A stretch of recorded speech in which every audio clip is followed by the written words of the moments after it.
de comunhão pastoral, uma alegria ter você aí do outro lado. Você que permaneceu aí no seu sofá, significa que você está gostando do assunto. Antes de voltarmos com essa conversa gostosa, eu queria convidar você, pastor, para participar do nosso café de comunhão, que acontece todas as terças-feiras, primeiras terças-feiras de cada mês, aqui em Curitiba. Você que está em Curitiba e região metropolitana, é meu convidado para participar do café do Núcleo de Comunhão Pastoral. Está aparecendo o nosso site aí na sua tela, você pode pegar mais informações pelo site para que você esteja conosco, ok? Você será muito bem-vindo, pastor. Raulisson, a gente estava falando então, no final do último bloco, sobre a nossa política, a política brasileira, e eu te fiz uma pergunta e quero voltar nela. Essa política tem jeito? E qual é a parcela de contribuição que a igreja pode dar com isso? É uma pergunta bastante complexa. Se nós formos pensar na política brasileira do jeito que está, não tem jeito. Se ela prosseguir da mesma maneira, o que nós vamos ter vai ser cada vez mais a provocação dos sentimentos egoístas, autoritários, e isso vai desembocar, a história conta que isso desemboca, às vezes, em situações bastante trágicas para a nação. Então, eu creio que algo precisa ser feito para fazer um ponto de virada no que a gente vive hoje. Nós temos a necessidade de posturas. O Brasil, a política brasileira tem uma ausência de posturas. O que nós temos são interesses às vezes pessoais, às vezes interesses localizados de uma situação ou outra que precisa ser resolvida num curto prazo, e isso é trabalhado, e a política brasileira tem sido assim, sempre a curto prazo. A gente resolve problemas deste ano para este ano, e a gente raramente pensa em gerações que estão por vir. Dentro da cosmovisão bíblica, uma das instruções que a gente tem para planejar toda a vida e toda a sociedade é pensar multigeracionalmente. Olha só. É olhar para frente, é olhar adiante, é entender que a história não sou só eu que escrevo, mas eu aponto os meus descendentes para o futuro, e eu preciso pensar neles. Eu preciso de lhes dar alicerces sobre os quais eles possam erguer uma sociedade melhor do que aquela que eu ergui. Eles precisam ser melhores do que eu. Os meus descendentes precisam ir além do que eu fui. Exatamente. E eu tenho que pensar nisso. Quando a gente tem uma política que pensa só no aqui e agora, resolver problemas especificamente aqui e agora, que são sempre urgentes, Sim, sempre necessárias soluções, mas quando só me foco nisso e esqueço o que vem pela frente, então eu não tenho planejamento, eu não tenho expectativa, e eu estou gerando uma próxima geração tão egoísta quanto a minha. Bom, falando isso, a gente precisa então de uma mudança. A gente precisa de uma mudança ética. A gente tem uma cultura de corrupção na nação brasileira, que isso é visível e não é de agora. A gente tem uma cultura de corrupção, uma corrupção que começa nas pequenas coisas, desde furar uma fila, atravessar um sinal vermelho, ou fazer alguma coisa só porque ninguém está vendo. o troco a mais que não devolve. Pronto, essas coisas aí isso é o comum, e a gente jamais pode esperar que uma nação tenha governantes melhores ou com honestos, maior moral do que aquele povo que os elegeu. Exatamente. Então, é uma ilusão você pensar que eles serão melhores do que a gente, uma vez que a corrupção que está aqui é o mesmo cara que é aqui que vai para lá. O que muda são os valores, né? Sim. Porque aqui a gente se corrompe talvez com 5, 10, pouco, 15 mil, e lá eles se corrompem com 5, 10, 15 milhões. Né? E aí a gente tem essa cultura de corrupção. A gente precisa contrapor a essa cultura de corrupção uma cultura de integridade. E uma cultura de integridade passa por pessoas que, dentro de si mesmas, já fizeram alterações, já conseguiram trabalhar o autogoverno. Já são pessoas que têm um domínio próprio, que sabem os seus limites, que fazem o que é certo, mesmo quando estão sozinhas. Mesmo sofrendo dano. E, às vezes, mesmo sofrendo dano, você está correto. Ou seja, a gente precisa levantar um contraponto. A gente tem que fazer uma campanha não à corrupção. E a gente tem que fazer outra campanha sim à integridade. Como chegamos à integridade? Para a integridade, a gente precisa de valores. Exatamente. E para lançarmos raízes para essa integridade, esses valores não podem ser valores mutáveis ou mutantes. Tem que ser valores absolutos, coisa que a sociedade rechaça hoje. Nós vivemos numa sociedade relativista, que relativiza tudo. E sempre, quando a gente fala de valores absolutos, de uma moralidade absoluta ou permanente, a sociedade tende a rejeitar isso. Porque o que a sociedade quer, na verdade, não é exatamente liberdade, é licença.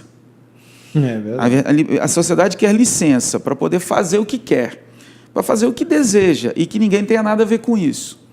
Porque sempre que a gente fala de liberdade, a gente tem que contrapor moralidade, porque moralidade é o limite da liberdade. Olha só. Então, quando você fala de liberdade, você precisa de moralidade. Quando você fala de licença, você joga fora a moralidade. Exatamente. Tem até uma palavra bem interessante, ou uma expressão que a gente usa, que a minha liberdade vai até onde vai a liberdade do outro. Na verdade, não está certo. A minha liberdade vai até onde a moralidade permite. Independente do outro. Porque se eu dependo do outro, o outro talvez não tenha limites. Exatamente. Então eu também não preciso ter limites. Então o que nós temos é licença para fazer o que queremos. Muito interessante isso. Então, moralidade, ela estabelece limites. As pessoas não gostam de limites.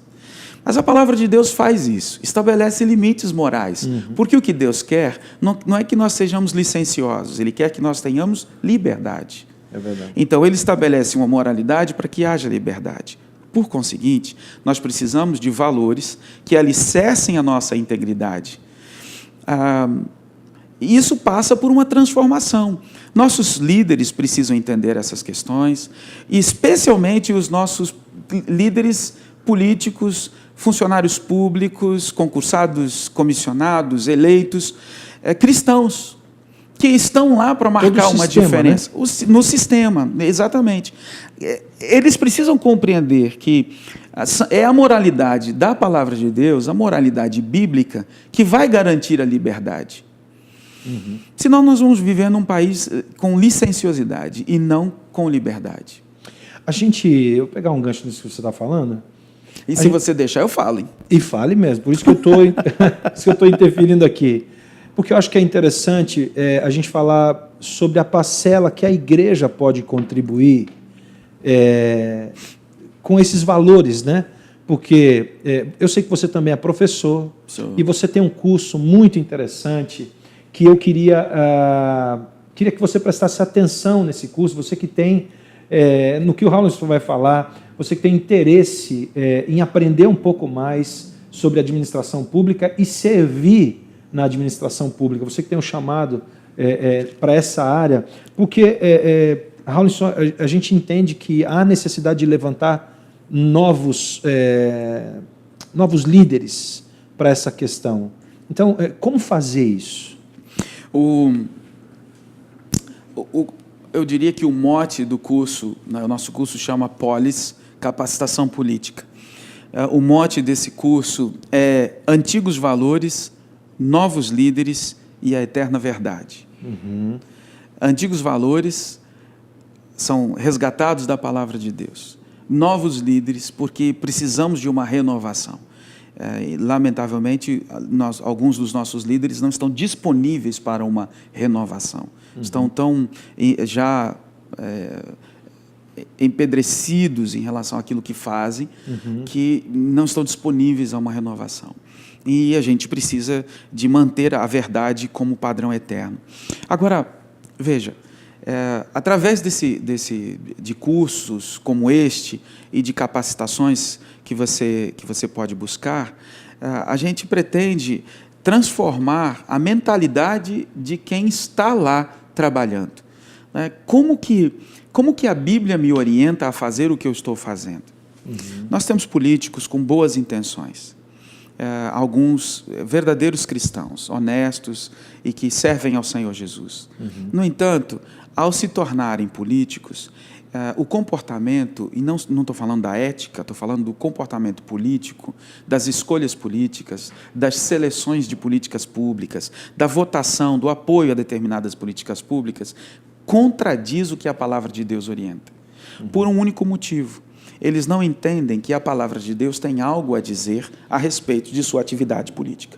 Entendo. O que a gente resgata no curso é justamente o entendimento do que a palavra de Deus tem a dizer a respeito de políticas públicas.